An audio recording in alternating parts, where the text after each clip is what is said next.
some loaded chili fries from Chili's. You can try. I mean, do you want some? Sure. You want me to get a big one or a small one? Big. Sup, everybody? It's that VA Dallas Cowboy fan coming back at you. Thank you for liking, sharing, subscribing, and commenting down below. I make these videos for me and you, and they're a little therapeutic. And it looks like I froze there for a second. Sorry about that. Signal strength ain't that great out here. In my miniature man cave, you see the Cowboys flags and my throw going on up here. Just wanted to get on here real quick, have my opinions on the last couple of hours before heading to sleep, getting ready for game tomorrow. I'm not sure where you live, but I in the Virginia area. It's possible we'll not see the game here in this area because usually when Cowboys play at 1 o'clock games, we're not really getting those in this region. But who knows? I'll try to find a way either way. If not, I'll try to get on the Cowboys website and listen to the radio broadcast, if anything. Anything is better than watching some of the teams that are going to play tomorrow. But we got things to talk about here real quick tonight. We have Ron Leary in for a visit. Not sure if it's going to be more than a visit, but he is doing the COVID testing. And generally, if you're going through COVID testing, you are definitely going to sign on. What's up? Which one? I'm looking. Well, you're going to full. Uh, yeah, usually when you come in, go through the testing, it's not just for the physical, because they can get a physical anytime, anywhere. But you're going through the COVID testing, they're definitely going to take a real strong look at you. Plus, he's been with the Cowboys, I think 2012 through 2016. He was our starting left guard for quite some time there before he got expelled by La'el Collins when we picked him up. And then he took a 3 to 4 year deal with the Denver Broncos, and he's been with them until he was let go. And now he's a free agent. They're bringing him in. Hopefully it works out because our offensive line looks like trash. Let's admit it. It looks like butt. But the good news is with the way, hey, Cowboys X Factor, yeah, I'm finally live again. It's been a minute. I got a new laptop, but for some reason the camera's not working on it. So I went with my old one, and now I'm trying to get this thing running. I like triple dip. The sampler. Sorry about the wife over here ordering some food as well. Snack meals. But yeah, I'm trying to get in some last quick thoughts here before the game. Ronald Leary could be a saving grace because if you think about it, if he can come in and he can be guard still, that's an opportunity for the Connors to be bumped to tackle on either side. Hopefully they win. Yes. I pretty much guarantee they win against the Rams and blew up in my face. They look like the same old Cowboys, but I think now that McCarthy has a look at what they're really trying to do, they can now adjust. Because we had the problem with analytics, the 4th and 3, people are still complaining about. I truly thought it was a good game plan. He was aggressive. Unfortunately, it just didn't work out. And it's not really more on the coaching call. It's more on the play that happened. Yeah, I guaranteed it, unfortunately. That's why I'm not going to really guarantee this one. I should have guaranteed this one because I think I like our chances a little bit more this time. But with a bang up offensive line and a secondary that's still kind of working things out, I won't guarantee it. But last week should have been a win. As I said, CeeDee Lamb came up a little short on some of his routes on third down. He's going to have to learn that. He's already stated that he will learn that. Play calling was conservative, a little too much. That was a problem. Yeah, it looked like we ran the same play stuff we did last year. Play action was non-existent. Uh, Trying to bootleg any trickeration just didn't happen, and our defense looked basic as hell. Now, I did like Trayvon Diggs. I did see that. Some people I work with say he's butt and he don't need to be out there, but I think the fact that he's getting thrown to the fire is great chance for him to go up against these guys this week. Yeah, that will definitely help the team. We do have 25% capacity and almost 100,000 seater. We're going to get maybe 20 to 22,000 people probably. I'm not sure if they're actually going to fill up that many, but it looks like they'll try to fill in as many as they can. They have the standing room only areas. They have the lower levels. They got the upper decks. So they'll be able to put them anywhere in the stadium, and they have enough entrances where they won't be actually anywhere near each other as much. So, Cowboy Stadium, AT&T Stadium was a great design for this, and it's going to help our morale definitely. And come to think of it, uh, it's going to be a bit of a challenge because we're going to get used to this. The non-fake sounds, we're going to get used to the real fans, and then we got to go to Seattle the week after. So I hope they don't get used to the fans because more than likely we're going to go to a lot of games with no fans in the stands. Lady Sunshine, Go Cowboys fan. Cowboys X Factor says hello, Lady Sunshine. Uh, but yeah, we're going back to Anthony Brown being put on IR. I think it's okay to just get him off the squad right now if he's hurting and promote somebody. It does give us the advantage to have another extra lineman, and because it will take probably 3 weeks, even if he was active the whole time, to heal. And it's best to just use his spot for somebody who's actually probably going to play on Sunday. So it's a good idea they did what they did for that. And so you'll have Daryl Worley as an option, and Brandon Carr, he can play corner and safety. So we have the options. A lot of guys are going to be cross trained, and that's going to look good. Let's see. And if Connor McGovern, I hope so. I was kind of upset that McGovern was put on the inactives list. That kind of was funny to me. I don't know why they made him inactive last week. Maybe there's something they're not telling us. Maybe he's hurt. Maybe he's not ready. Maybe we pumped him up too much before he was ready. I'm not sure. There's still no word from them as to why they didn't activate him, but I'm sure this week he's definitely going to be activated.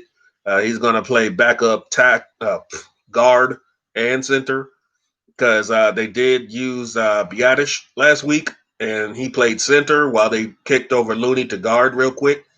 And we're just going to see what the matchup is and how they're going to mismatch the offensive line. Hopefully, Philbin has an idea because you want your five strongest out there. And Terrence Steele, he wasn't the worst, but he was not the best on the offensive line. So let's just say let's keep our fingers crossed that he's going to do his thing and step it up. Next man up. Yeah, we definitely need that depth. Right now, Tyron, if he's like he's always been, he's going to want to play.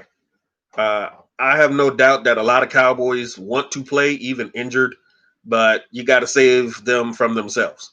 If he is that hurt, we need him for the rest of the season. If Atlanta turns into the Chaz Green debacle again, we're just going to have to live with it.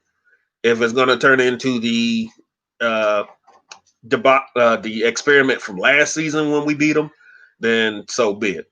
So we're going to have to take the good with the bad. Unfortunately, it looks like Tyron Smith time as a Cowboy is slowly going downhill. I hate to say it. I love him. He's been with the team forever. And I hate to see his days in a Cowboy uniform looking like they're coming to an end. But unfortunately, we have to say that every year he's given us at least 3 games each year. where he's hurt.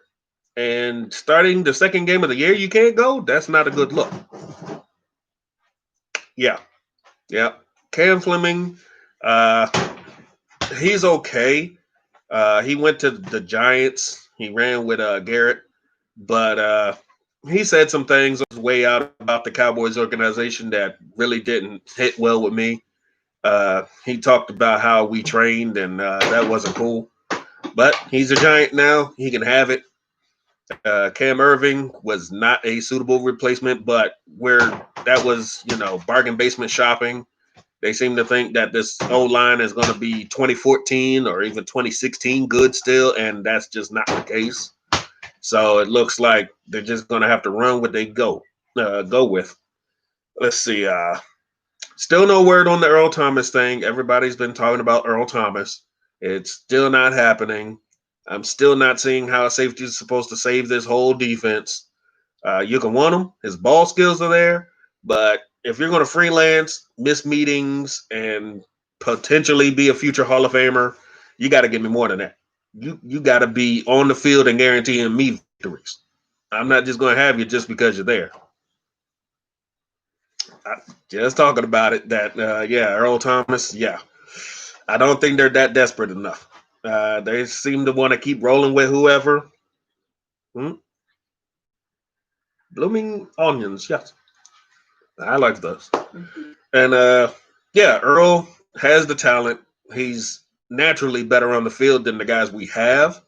But there wasn't too many flaws in the safeties in the last game. There was a missed tackle by Darian Thompson that led to a touchdown. But seeing as how the Rams were just going to run over us anyway, I don't even think it would have mattered if Earl was there. So that's just how I think about Earl right now. He can come in. We can have him on a incentive laden deal. That's great. But guaranteeing him to like be the end all be all to save the team is just not going to be there. Uh, uh, let's see. Anything else I want to address real quick before I get off here? Uh, oh yeah, it looks like Cheeto is excited to go against these wide receivers. He should be. The man got a interception on his first game in a new coaching scheme. That's all I needed to see. I'm great to see that. I'm happy as hell. Trayvon Diggs did what he had to do, starting getting thrown into the fire. He came up a couple inches short of his own interception and possibly two. He was that close away from a pass deflection when he, kind of leaned back and mistimed his jump a little bit over his hands. But I see great things coming from that boy. Jordan Lewis will be back, so that's a great thing. That'll pump us up a little bit there. Uh, yeah. Clay Matthews, I think they have discussed about him. But the way they're trying to run that defense, they're not sure really if he still got it, basically. Snacks, I don't know why they haven't even considered even calling the man. It's like they're content on if Tristan Hill ain't it, they're going to run with Gallimore. If Gallimore is not it, they got Tyrone Crawford. But with this defense, they can pump over, they can act Poe and Hill and just put Everson Griffin in uh, all the sports, and that's your 3-4. So they're going to go with multiple fronts. So I'm not sure if they're ever going to pick up the phone for Snacks. Doesn't look like it. Clay is an option, but I don't think they're even going to try him either. There's names out there, but I think the Cowboys are trying to really stay away from those names. Delaney Walker, yep, that's been a name. He's actually been on the short list that Stephen Jones talked about, saying that between him and Earl, those are two guys that they're not going to look at. I'm not sure how true that statement is, but that's what he said. Uh, Dalton, now that he knows he's going to be a starter, I think he should play better because last week you can see he tried, but you can tell he doesn't have that starter experience. So he's not used to always going out there. Um, I equate it to Rico Gathers when he was still on the team, and what was our fullback? Jameez Olawale. When he had his chances to score and the basically 3 attempts that were thrown at him, he either didn't look back for the ball or it hit him or he dropped it. You're not ready to go. And thanks to whatever practices or non-practices you have as a starter, you're just not used to actually getting the ball. So when it's coming your way, you just kind of get the yips and you drop it. It happens, unfortunately. Um, uh, because you have guys like Blake Jarwin who's steadily been doing this, he's ready to go. Schultz has been pushed off to the side so long that he doesn't even think about going out on the field and actually making a play anymore. I remember Des Bryant did tweet out a while ago where he said he wanted to play tight end. We discussed that in a video where you can be in there, but he doesn't have the build or the heart to want to go up against defensive ends and linebackers and, just throw a chip block out there on his way out into a route. He's not ready for that. But there are options. I mean, you don't have to run with a tight end out there. You can actually put Pollard and Zeke out there and just have them split out wide and have the defensive backs looking confused about who's going to actually get the ball. You don't really need tight end out there, but it's going to help Terrence Steele this week if he's going to be the starter, and it's going to help whoever's going to be on that left tackle side to help on chipping away, because you're going to need it. If you're going to run Zeke, you're going to want to run him towards Tyron Smith's side. I'd run him behind Zach Martin, but if Terrence is missing his blocks and all that, I'm not risking that. But let's see. Jason, yeah. Jason Witten had his time, and the funny thing about Jason Witten is Blake Jarwin had 1 catch for 12 yards, and he's done for the season. Right now, that's 10 more yards and the same exact catches that Jason Witten has had. Jason Witten had 1 catch for 2 yards. Now, think about it. If he comes out with less than 12 yards this year, that means that his replacement actually beat him by never playing another game. But Jason Witten started out his career like that. His rookie year, he was out. He missed a game. After that, he went on that hot streak and never missed another game. Hopefully that happens with Jarwin. You get injured now, and now you know what it feels like to lose that starting position. You come back with a chip on your shoulder. So I think Jarwin's going to come back ready. I mean, he's got 2 more years on his contract after this, so it's not like he's going anywhere. So he's definitely going to be back. Schultz, I think he has 1 or 2 more years on his contract, if I'm not mistaken. And Blake Bell, I think he was only signed for this year. So we have Sean McKean and as a undrafted free agent, so he's going to get activated. I'm sure he's happy. If he has to go into the game, I wouldn't be surprised if he drops the ball. Just saying. What they need to do is get more looks to CD. To be honest, I mean, that boy, if you saw him play, he really was trying to score on those last couple catches that he made. He definitely looked like he wanted it. I like that. I like that fire. He wants to score. He wants to be a playmaker, and he's got the right mentality. He also has the ability to be our punt and kick returner. And go figure, he actually had more average punt return yards than all of last year. That's a shame. Yeah. They're going to have to wait and see. Yeah. Gallup, he was kind of a forgotten man in that first game. He was there, but he wasn't, his usual playmaking self. I'm not sure if that's because they were trying to force feed Coop or because Ramsey was on them at one point. So we'll just have to see what the defense is going to give us. Coop is actually hurt. He's having issues like he did last year with the leg and the ankle and the feet. So there's no telling what's going to happen with him. He's going to go just like last year. But for all the people who said he could not play away, You just saw it last week. He can play away. That was the quickest 10 catch performance I've ever seen. And it was sneaky quick, too. He just couldn't do much after the catch. That's all that was. And once they start focusing on him again, I think they will go after Gallup is going to get a little extra attention.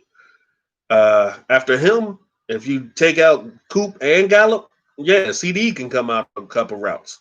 Schultz, I'm not ready to trust, but they did do a couple screen game to Pollard and Zeke. So you never know. They got a lot of options tomorrow. I just want to see something new. Yeah, it is embarrassing. It really is. We're supposed to be putting up, what was the slogan? 40 burgers. It did not happen. It is what it is.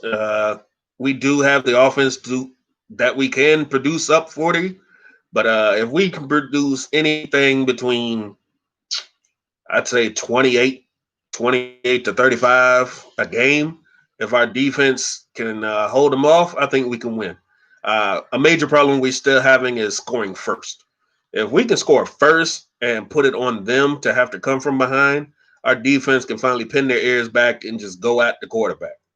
But we're not going to have the same type of defensive showing every week, thankfully. Some guys are not going to be playing the same kind of offense that Sean McVay does. So we're going to get a real good shot at turning our defense around. Thankfully, it begins with a statue like Matt Ryan. He's not really known for scrambling out of pockets and doing anything like that. So we're definitely going to see a little something different. Yeah. Julio, what's the new guy? Cage and Calvin Ridley. Those guys are good.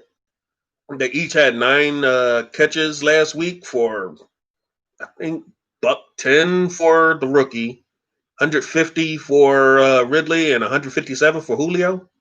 But look at their touchdowns. That's the difference. They seem to be great between the 20s, but when it comes up to scoring, they can't get it in the end zone. They were 0 for 4 on fourth down. I mean, that's almost as great statistics as we have. So I'm not too mad that they can put up 450 yards in the air because it's going to happen. But if you're not scoring off that 450 yards, you're not scaring me. We can put up 150 yards in the air as long as your Zeke is scoring 4 or 5 touchdowns a game. I'll take it. I don't need Dak to be throwing 5,000 yards. You shouldn't be throwing 5,000 yards. For what? That means you're doing exactly what everybody says you're doing. You're coming from behind and you're trying to get yardage in garbage time. It's just not going to work. But yeah, that's what I think about that. You don't need yardage. Yardage does not equate to points. Is what I'm trying to say, really. You can have all the yardage in the world, but it's not. If you're not scoring, it's not going to mean anything. Just like field goals, you can have all the field goals, but if one team scores a touchdown, your 2 field goals are now 1 point behind. So it's just going to depend on who can score fast, who can score first, and whose defense is going to outlast. Because that's our problems. We don't score first. We're having a slow time of actually getting to scoring when we do start, and our defenses usually have a lapse. So those factors right there are really going to help us out. Hopefully, Zeke is going to still be Zeke. If you saw him, he was definitely angry. He was running hard. He wanted those extra yards. He was doing moves that you ain't seen since 2016. People were trying to get at him because he's not breaking off these 20-yard, 30-yard runs. But those 5 yards, when he's beating up DBs and trucking them, that's going to become a factor sooner or later. Because you knock over a couple DBs after a 5-yard run, and then you put Pollard in and just run right by him. So, I ain't mad. Yeah. Calling and executing plays for situations. Yeah, situational strategy is a killer. It's definitely the awareness factor that Jason Garrett did not have. They're hoping that McCarthy has it. Well, I keep saying McCarthy, but really it's Kellen Moore on the offense. Uh, so we're really thinking, Kellen Moore has shown that he can dial up something new, even with the personnel we had last season, that he can actually do some great things. I'm not sure if he was, testing the waters or, trying to see what they can do with what they have without getting cute. So I don't know. Maybe now he's realizing, okay, the cute stuff is not working. Trying to use Jason Garrett's offense is a problem, and we're going to have to change that. If we can do some more stuff we were doing last year in the first 3 games, that'll be fantastic. I mean, it's not that hard to do bootlegs, some play action. I mean, you're really running Zeke into brick walls all the time. At some point, you figure all I have to do is fake it, and they're all going to bite. It's not that hard to do. But, I'm not play caller. I'm not the situational strategy guy. But the 4th and 3, I still say was a good decision. The play calling could have been better, and the execution was poor. So really, that's what it came down to. If we'd have kicked the field goal, we could have tied. But as we say, even if you tied, you never know what our defense wasn't stopping them. So even if we tied, they could have still came back and kicked the field goal and beat us in the end anyway, the way we were running.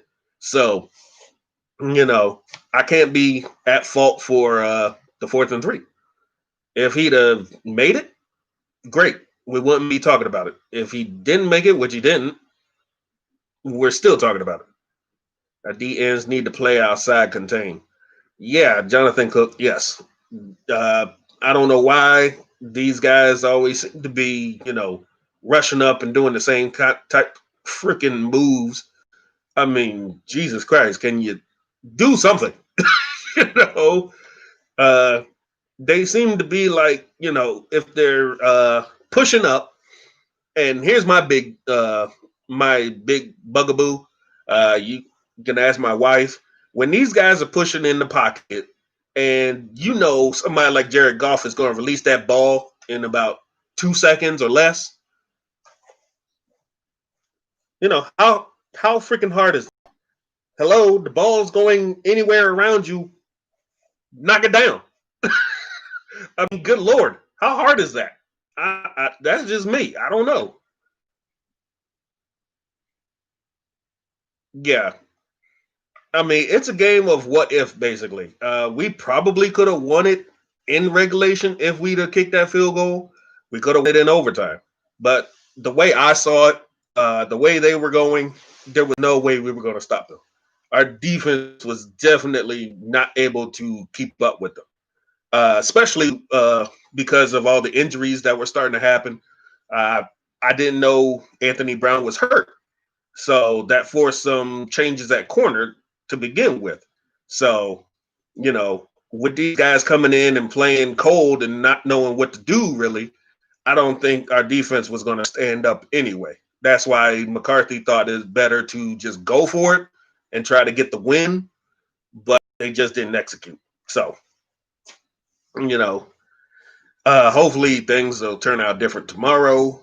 I hate to see another piss poor performance.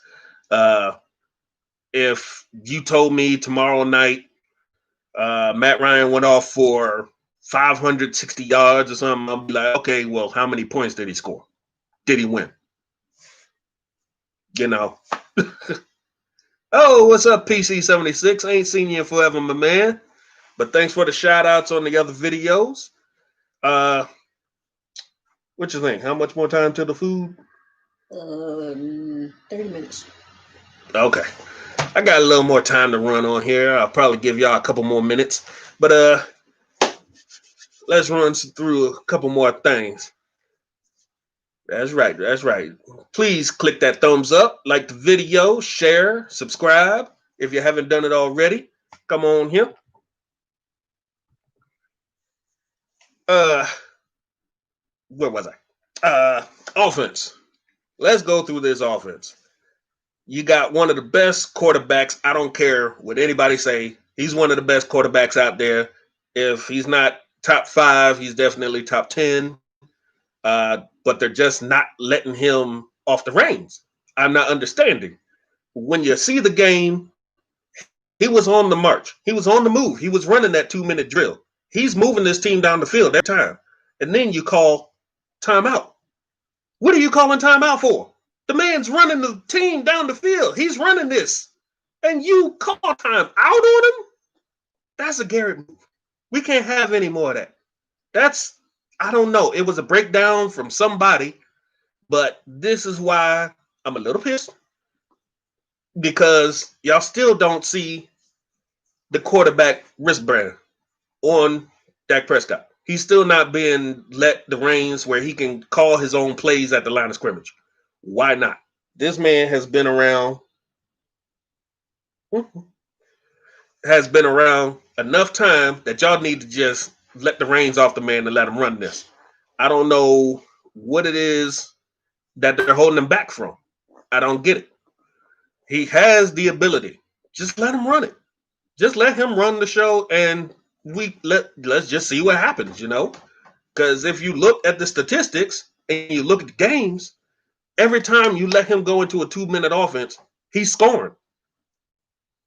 Okay. Now 30 minutes. He's moving the ball down the field. And it seems to be our coaching staff that's stopping him. If he's doing great, you call timeout and then you start running the ball again. You're taking him out of his rhythm. I don't know what that is. If you see Zeke running the ball, he's killing niggas. He's going, sorry for the language, he's running over people. He's going left and right, trucking everybody. He's looking angry. He's like, feed me more. He's not going, he's not getting a blow. He's not over there trying to be like, yo, I need a break. You ain't seeing that this year. If he's running like that, you give him the rock. You let him stack the box. You go ahead and do that. This is now the time that you call that play action. This is the time you call that bootleg. This is the time you had that man run off to the slot or something, and you're like, wait a minute, he's just been running the ball 10 times. Now he's running into the slot. Well, are they going to run it again, or are they going to throw a reverse or something? Is it that hard? Welcome, Metis Lopez. How you doing? Yes, you made it. I'm just not understanding. You got the talent on offense to do whatever y'all want to do. The only thing that's stopping our offense is ourselves. Even when we have containment breakdowns, Dak can run the ball. Let him run.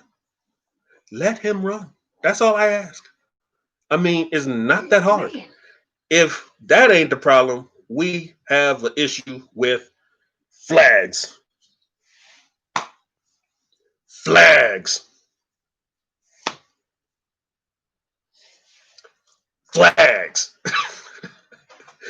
I'm sorry to say it. I mean, I literally have a yellow flag in my house to throw at the screen when something be happening. Just air time. And every time. I mean, we were so antsy to hit somebody that Tank Lawrence jumped off sides before the first snap of the game. Nobody did anything but set. And he's jumping off sides. We got to clean that up. Offensive line, you got to clean that up. Unfortunately, the only person who's getting called for false starts is actually not the rookie right tackle, but the experienced left tackle. Tyron Smith can't be false starting, man. Come on. Jesus. Oh, my God. PC. That BS PI. Tell me again. If you ain't seen some of the other YouTubers break it down, you ain't see it live like I did. If you ain't seen none of the replays, when I have people from other teams that say we got screwed, you know we got screwed. That's all I'm saying. They always do this to us if we put ourselves in those positions. Yeah, that is correct. That's a problem. That is a problem. We're either on a march, we're doing something great, and then all of a sudden, flag. It shouldn't be determining what we're doing. It shouldn't be the end all be all messing us up. I don't know why. A lot of times it is the reason. We put ourselves in those positions, and this is the year I was hoping that we can clean it up. Coop needs to hold on to the ball. Yeah, he had that ball in his hands and he got walloped by Jalen Ramsey. I mean, he'd have been short. Actually, I think he might have got it. I think he might have got that first down if he held on to it, if they gave him the forward momentum. I think he'd have got that first down. But Coop, I'm not going to be too mad because, I mean, the man went through 10 catches like every other play. I mean, he's trying to do his best out there, and he seems to be injured all the time. So I get too mad at him to have dropsies when he gets walloped. Some thought it was a fumble. I mean, how the hell do you see a fumble when the man didn't even get his feet set on the ground before he got hit? This is a problem. Up 10 plus so that the officials can't rob us. That's true, PC. We need to be up so that the officials have no choice but to not mess with us. Mm-hmm. And when you have those bang bang plays, I get it. The eyes of the official are trying to, trying to side with the home team, but y'all ain't hear that from me because that was no way that was a fumble. The man didn't even get his feet set before he got hit. They go both ways. Yeah. They had the face mask on Cheeto. I mean, the interception by Cheeto. They missed that one, but they also missed a couple roughing the passes on Dak.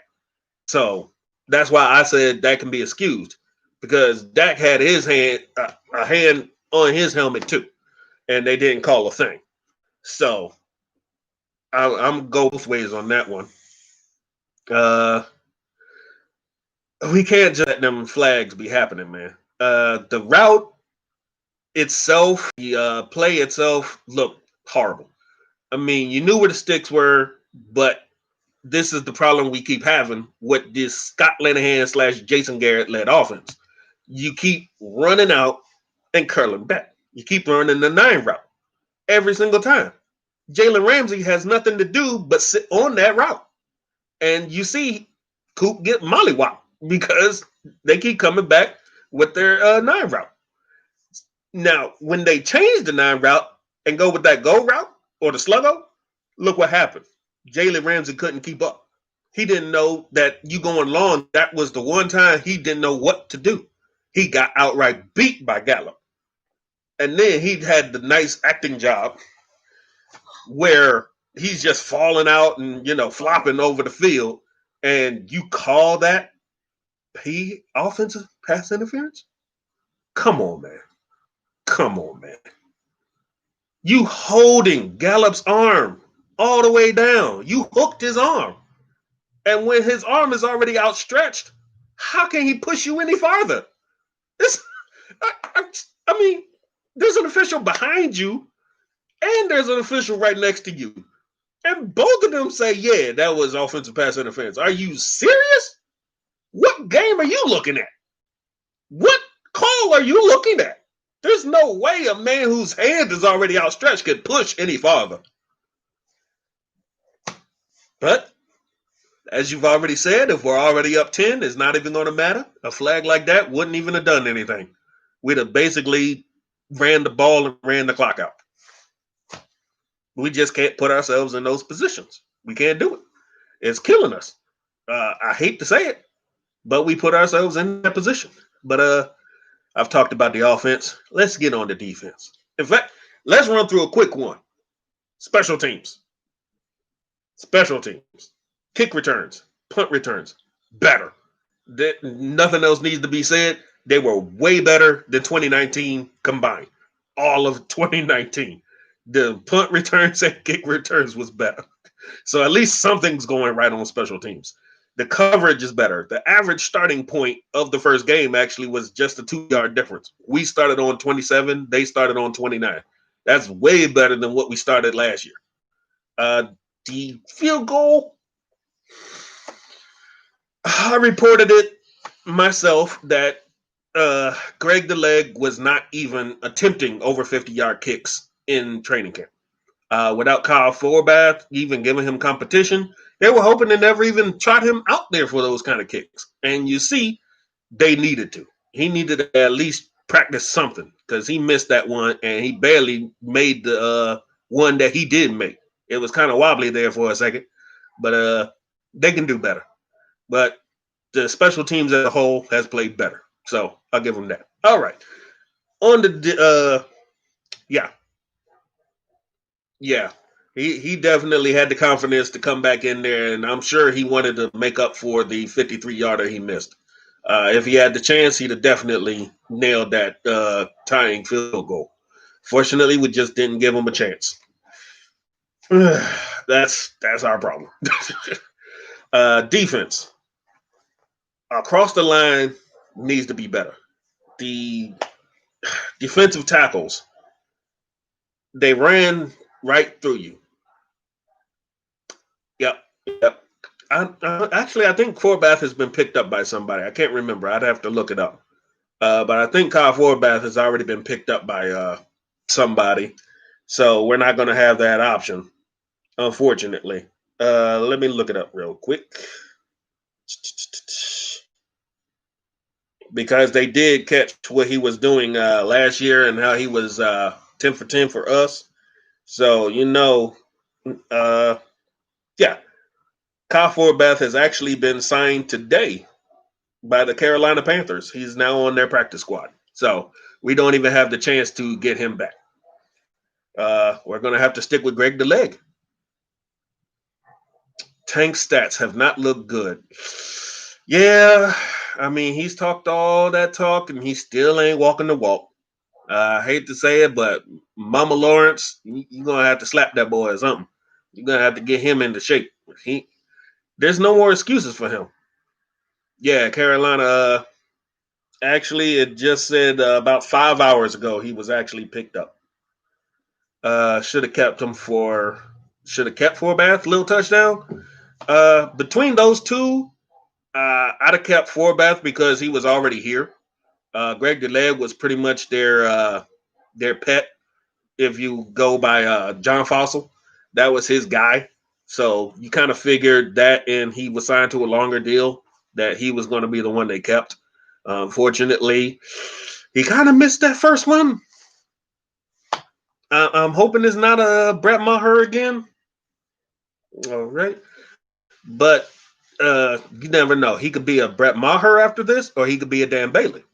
Because if you remember, Dan Bailey missed his first field goal too, and against San Francisco.